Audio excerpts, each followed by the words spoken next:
एक समय की बात है। एक राज्य में एक प्रतापी राजा राज करता था।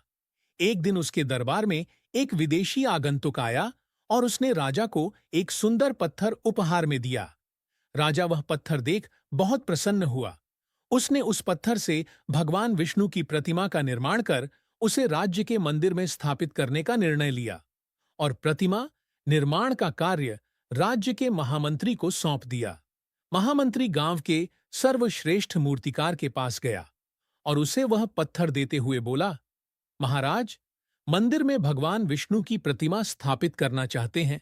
7 दिवस के भीतर इस पत्थर से भगवान विष्णु की प्रतिमा तैयार कर राजमहल पहुंचा देना। इसके लिए तुम्हें 50 स्वर्ण मुद्राएं दी जाएंगी। 50 स्वर्ण मुद्राओं की बात सुनकर मूर्तिकार खुश हो गया और महामंत्री के जाने के उपरांत प्रतिमा का निर्माण कार्य प्रारंभ करने के उद्देश्य से अपने औजार निकाल लिए।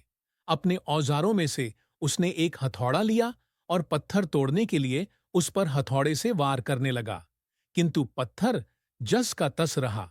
मूर्तिकार ने हथौड़े के कई वार पत्थर पर किए, किंतु पत्थर नहीं टूटा। 50 बार प्रयास करने के उपरांत मूर्तिकार ने अंतिम बार प्रयास करने के उद्देश्य से हथौड़ा उठाया, किंतु यह सोचकर हथौड़े पर प्रहार करने के पूर्व ही उसने हाथ खींच लिया कि जब 50 बार वार करने से पत्थर नहीं टूटा तो अब क्या टूटेगा।